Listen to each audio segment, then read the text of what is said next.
nonprofits and the people behind them.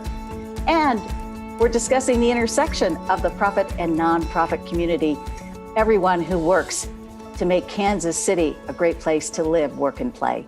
Casey Cares is proudly sponsored by the Ewing Marion Kauffman Foundation.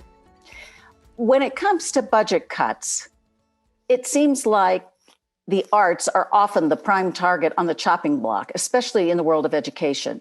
Yet research indicates the arts, in particular theater, help provide ways for kids to express and cope with their emotions, stretch their imagination, dexterity, physical, cognitive, and emotional strength. Outside organizations have stepped up to the plate, offering theater as a developmental tool and something that brings joy for children and adults. And Theater for Young America has been doing that for more than 44 years. We are so delighted to have with us Theater for Young America's Brain Trust, Jean Mackey, co-founder and executive director, and Valerie Mackey, artistic director. Welcome, you all. Oh, thank you so much for having us, Ruth. Yes. We are so delighted. So we have to be honest to our audience today. We have a relationship prior to this. We do. It goes back a little ways with a kiddo. We do indeed. Alex was an amazing student, your son. He just, he has this energy and this creativity that is just mind-blowing and musical ability. So. Well, you're so nice. You can cavell for our audience, brag as much as you would like. That's very lovely of you to say. And I'd be happy to share a little bit about how I feel as a parent who had a kid go through this, but let's share with our audience Theater for Young America. That's kind of a big overarching. How would you describe what you are and what you do? We are a multifaceted organization, really. We started out from the beginning, including in live professional theater, including alongside it, educational programming. And we've done that, and we were the first professional children's theater around, really. There was some children's theater going around way back in 1974 when we started. But we included classes and educational programming both at the theater and in schools from the very beginning. And Cheryl Bryant Mackey became the first education director for a children's theater way back then. And that's what your son Alex got involved with in some of the early days of Theater for Young America. But it includes live professional performances. And we were professional theater from the beginning, and also performances in schools, outreach workshops, and outreach performances as well. If I had to put it in a nugget, Ruth, I would say that we tell stories. We tell good stories to encourage children and adults to be better people. Through learning these stories. That's what we've done throughout the history of man, is tell stories in order to learn and to share. And that's what we do.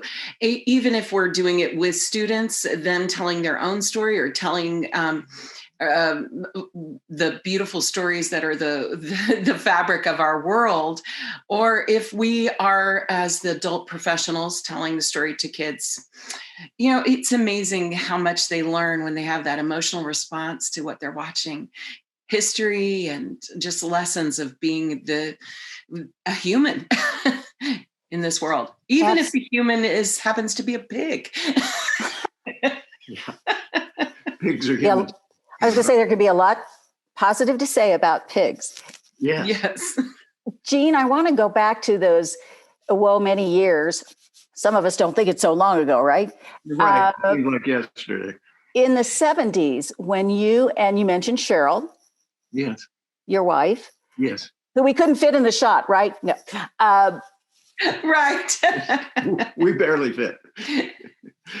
She had to clean the house today, she said. Why did you decide to start this? What was the impetus behind it?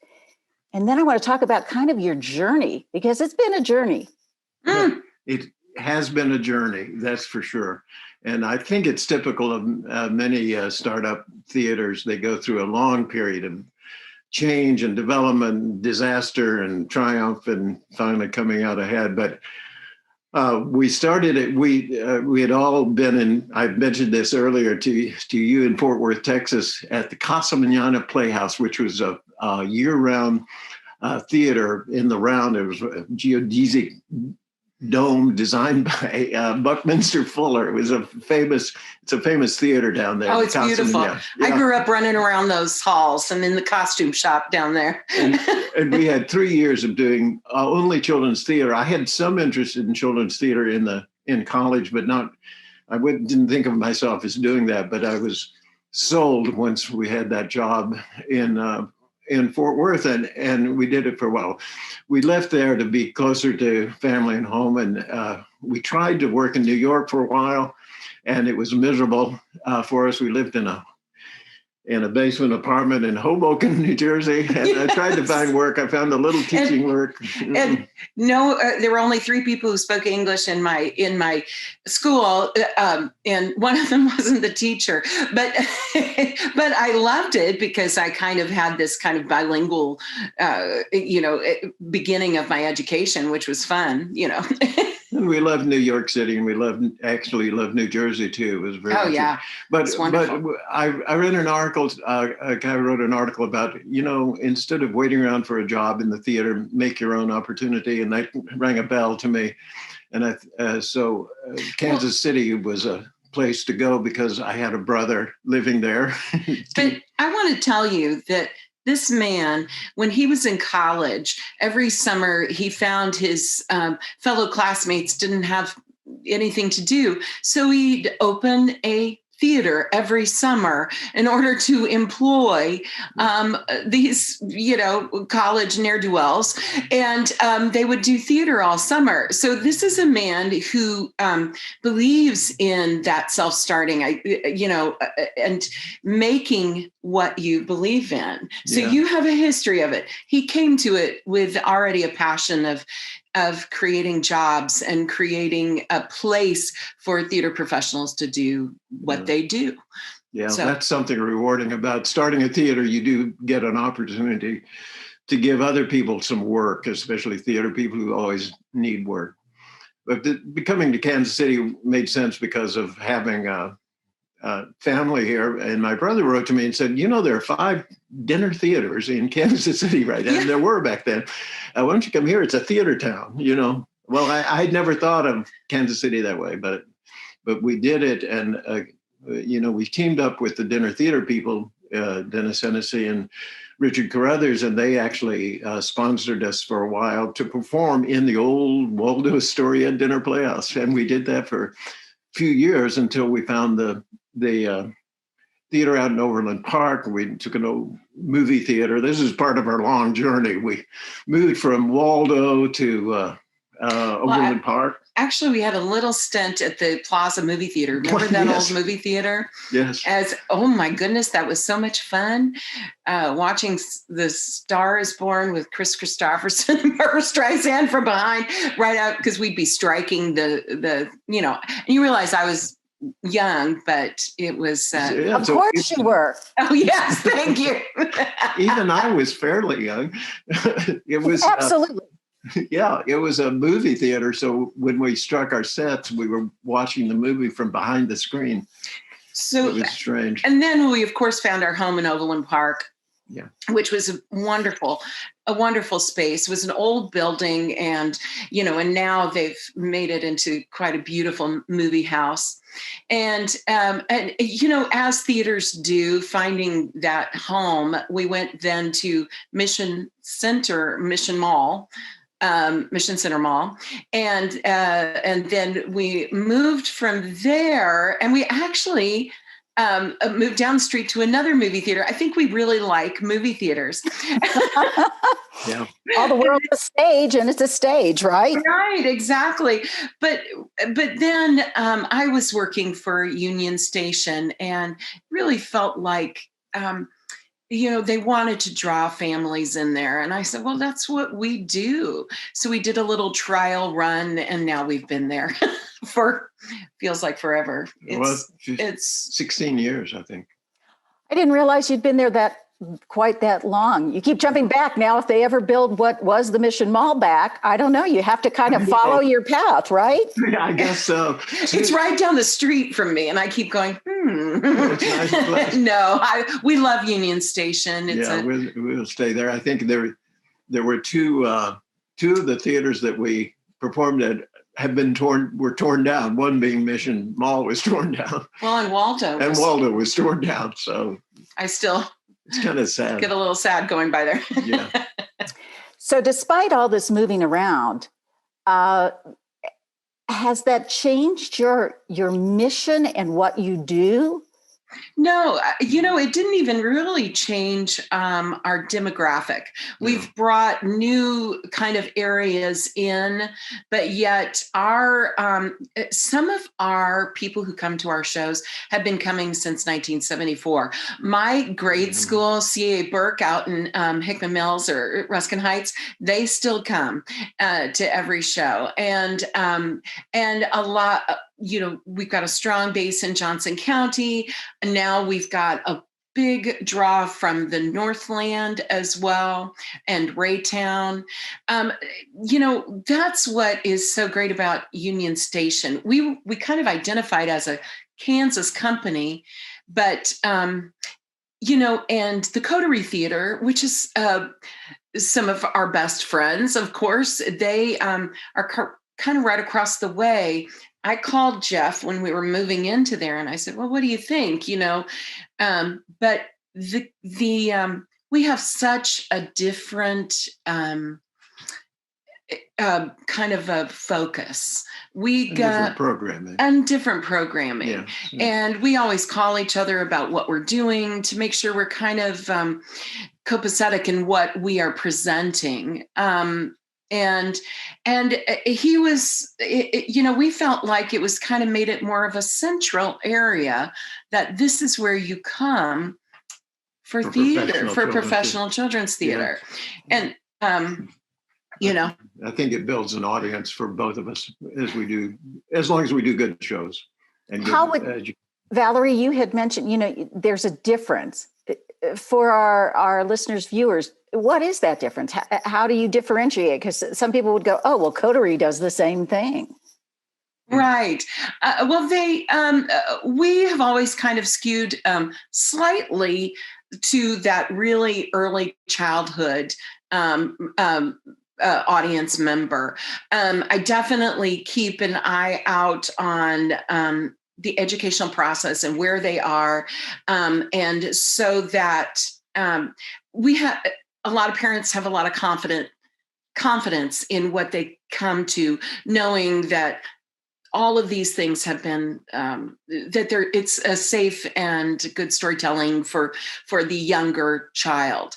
And Coterie does do some younger shows as well, which and they're wonderful. But they also will do that challenging for the older student. For the adolescent. Yes, that transitional time. Yeah. We met about this matter of kind of where we focused our audiences for the two theaters years ago. And we both agreed, though, that we wanted to continue to have the flexibility to do all age levels, but just focusing a little more strongly on one rather than the other, just to kind of distribute the audience a bit. So that has worked out well. The interesting thing is our young audience members that come when they're little, they still want to participate when they get older, all the way up through high schools. And so we have them in workshops. Yeah. And like this summer, we're doing, we think, summer workshops for high school kids. Yeah. Hold that thought. We're going to take a quick break, and I want to get into all the classes you offer and what that big P word has done to everybody, the pandemic. Yeah. Yes. Welcome back. We're talking with Theater for Young America's Brain Trust, Jean Mackey and Valerie Mackey. Before the break, we were going to get into some of the courses and things that you do offer. Can you give us a little description? Absolutely. We've had online, some of our students have, now they're seniors. They've been with us since they were kindergartners. And because in our educational process, we do have a progression that our curriculum progresses throughout the year so that throughout the years, so that when they come to the high school or the troopers class, a lot of troopers or old past troopers are now professionals in Kansas City and in Texas and all around the world. So some of them we've kept doing online classes since, since right after the big P, the pandemic came in. We started an online program for classes, and we've kept going throughout that, creating the theater that we can create on this new medium. And it's been challenging, fun, infuriating sometimes. But it's been, now this summer we're hoping to do a hybrid of some online classes, and we are hoping that we will be at a place that we could do with all of the protocols in place, a young person's version of Wizard of Oz, and where it's students performing for about 3 weeks, and got plexiglass things going up. And, Mark Edelman has been amazing resource and of information and financial resources to theaters across our city to help us survive. And Mark took the lead in helping theaters deal with this pandemic situation. I mean, he called all the theaters together and made known and provided from the first meeting some materials, some PPE, personal protection equipment for theaters to use, and he continues to do that. And he is helping many of the theaters survive the pandemic, and also the students, because he is committed to, when a school cannot pay for their kids to get to the theater, he will assist them with buses and things like that. He's just, anyway. This is Theater Rocks. Theater Rocks, yeah. And he helps fund schools that don't have the funding to come to the theater. He helps fund their ability to do so. So it's great. I don't want the audience to miss. We're talking about Mark Edelman, who was Theater League and all of that, for people who maybe aren't in that arts world to know who Mark is. What has happened with audiences? I mean, did you do any shows, and are you coming out of that at this point? Well, that is what we are hoping for. We've tried to stay in contact. We did some book readings. We did, we've been selling gift certificates for when we do have our productions. We did just announce our season for next year, which is Fair Ball and some really good shows. And with the awareness that we'll have protocols, we did a little smaller casts of shows. Smaller audience. Yeah, but we're going to do this summer some student productions because in the educational format, we can we'll modify the direction of how they do the show so that it is safe. And then we're going to do Frankenstein in August with our high schoolers, our big ones. We think people will come back.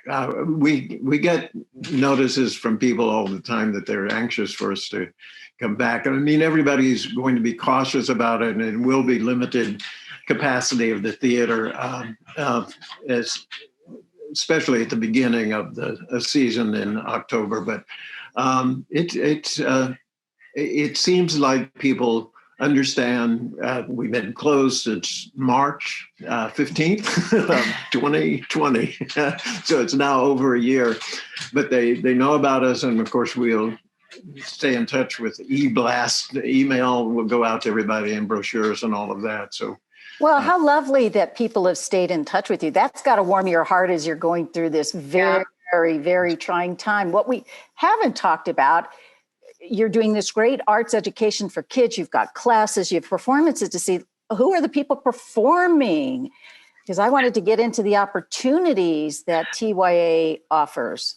Absolutely. You know, we have some amazing actors. I love, we have new actors, fresh faces coming through all the time. And we have some oldies but goodies who always like, we want to come home and do a show or coming. So we have actors from all around and all around the city who, who perform for us and perform other places. I mean, that's the joy of our theater community, is that there is not a competition per se. It's really more of a mutual support. We find a way to support all as we are creating theater, and that's what I cannot wait to have that be back in the flow of what we do, this producing great theater all across the city for all ages, for all walks of life. I'll tell you, the longing in the community, actors community, about the need for getting back to work is really powerful. Actors post, themselves performing, singing a song, doing a scene or something, and talk about how they so wish they can get back to work and doing the work they love. It seems like there's a tremendous longing, along with a lot of caution as well, about people wanting to get back to the days when we gather together in a communal experience in the theater and share something wonderful together. They want it. Yeah. And we want to do it for them. So we've had the joy of designing and building some future sets and costumes. Yeah. That's great. Yeah, that's been fun.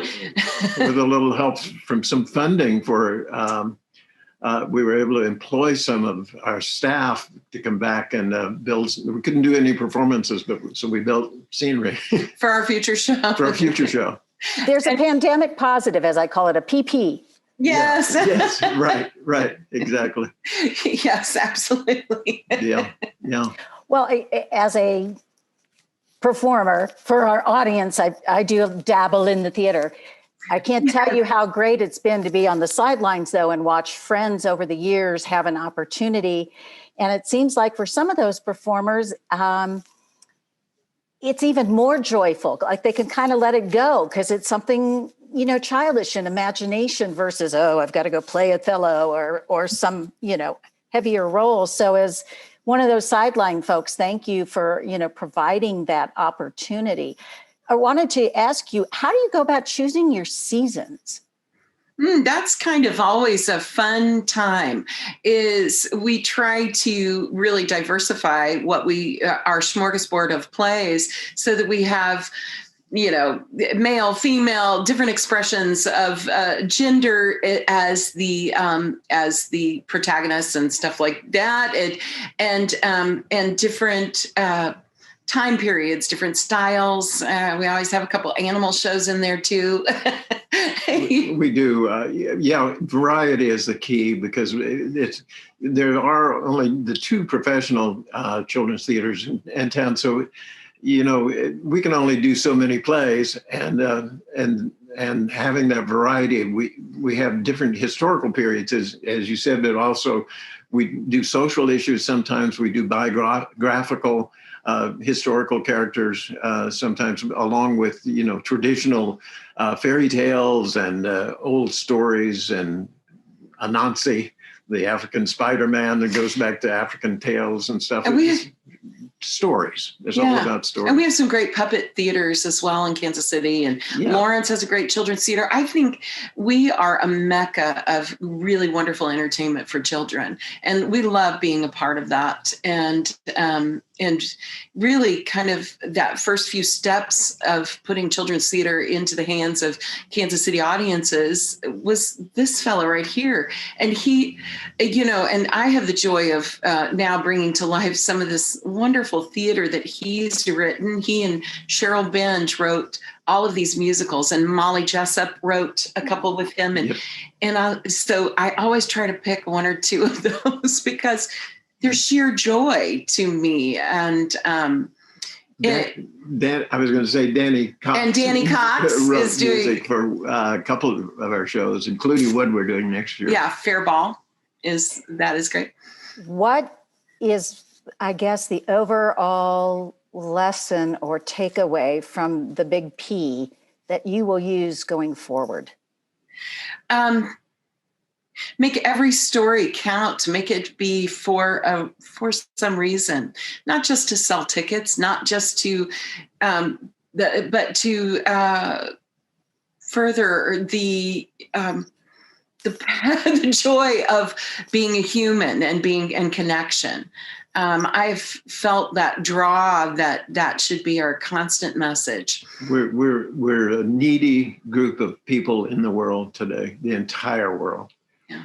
And theater can supply some help for those needs. They really can, in the way of hope, in the way of communal power, and just simply being together in a communal experience is a powerful repair to the soul. And that's something we can do in the theater.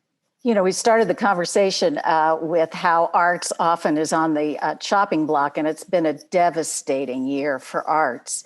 Yeah. But hopefully people will realize that importance and how they've missed it, so that you all and other arts organizations will get that bounce back that is, so well deserved for what you do. I think, infusing imagination in a safe place, TYA, I think, offers that for kiddos. I know from my own experience, and my son would probably delete this now. But I think, when he was young, he was a kiddo who liked the theater, and yes, it was a smaller number, and you needed a place where your kid could thrive. And I thank you all at TYA for being there and providing that for so many kids. It doesn't have to be a theater kid. I think any kid. No. So many of our former students do not go into theater, but they often talk about how it helped them in being a lawyer or being whatever they were. I was thinking of someone just recently who became a lawyer and said the theater helped her career a great deal. All those arguments and being poised and whatnot. Before we close, what's the best way for people to find out information about your shows, your classes, et cetera? Well, TYA.org is our website. And we're, of course, on Facebook and fun stuff like that. And we just love to, just hit me up on Facebook. I'll tell you all about it. Yeah, and right now the website is only selling gift certificates, but very soon it will be selling enrollments for the summer and for season tickets for next year. Yeah. And well, fingers crossed for you all. Thank you for taking time to share with our audience. And we want to thank you for listening to KC Cares, Kansas City's nonprofit voice. We're produced by Charitable Communications, and we're proudly sponsored by the Ewing Marion Kaufman Foundation. If you'd like to be a guest on KC Cares or underwriting opportunities to support what we do, please visit our website at kccaresonline.org and spread the love. You can find us on Facebook and Twitter at KC Cares Radio, and on Instagram at KC Cares Online. And catch us on ESPN 1510 AM and 94.5 FM Saturday mornings at 8 a.m. Thank you for listening to KC Cares.